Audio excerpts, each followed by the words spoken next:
Bonjour, je suis Sandra Mazaira, psychologue psychothérapeute à Lausanne en Suisse. Je remercie l'Association francophone du trauma et de la dissociation de me permettre de participer à cet après-midi de conférence Exil et dissociation qui articule les deux domaines cliniques qui me passionnent, la psychotraumatologie et les approches transculturelles. Et en effet, la prise en compte de la dimension culturelle va nous être indispensable pour l'exploration des troubles dissociatifs post-traumatiques, puisque la manifestation de ceux-ci est souvent très culturellement codée. La rencontre interculturelle est une situation privilégiée pour observer combien thérapeutes et patients apportent chacun leur propre modèle explicatif de la maladie et du soin, et pour chacun, ces modèles vont prendre racine, forme et contenu dans leur matrice culturelle respective. Le défi du transculturel est alors de parvenir à expliciter ces modèles intériorisés pour ensuite les articuler et finalement co-créer un système thérapeutique métaculturel qui fasse sens pour chacun et qui soit opérant.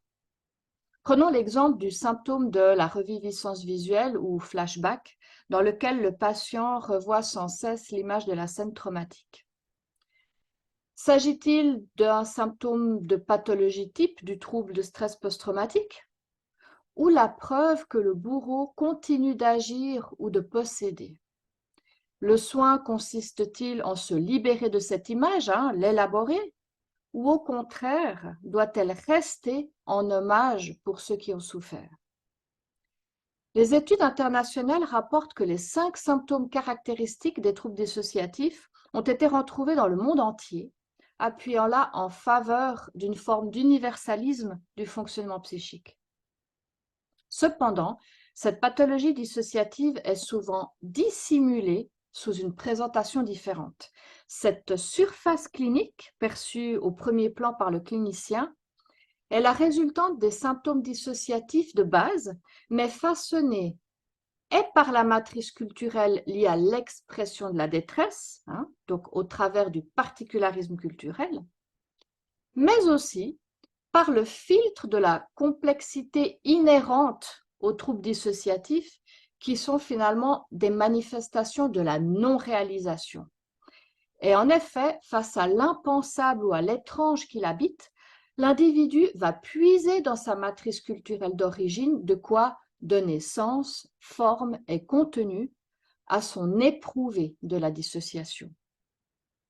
Comme Monsieur Ali, qui rapportera un vécu de possession s'éloignant des représentations traditionnelles, ou Madeleine, se recluant dans une déréalisation mutique car n'osant plus prier. Par exemple, Maria, qui attribuera son vécu d'être poursuivie au lancement d'un mauvais sort, ou encore Alexandre, qui lie ses phobies d'impulsion agressive à ses origines culturelles métissées. Les symptômes rapportés par ces personnes se sont révélés être des interprétations culturelles d'une souffrance post-traumatique, et ici notamment l'interprétation d'une phénoménologie de la dissociation. Ces autres, agissant sur eux, ont pu être conceptualisés comme des parties dissociées témoignant du trauma, façonnées par ce que pouvait offrir la matrice culturelle pour leur donner sens. La littérature sur la prise en compte de la dimension culturelle nous invite à chercher au-delà de cette première surface clinique présentée, source de possibles erreurs diagnostiques. Elle encourage à une démarche clinique exploratoire qui finalement est particulièrement compatible avec la méthodologie transculturelle.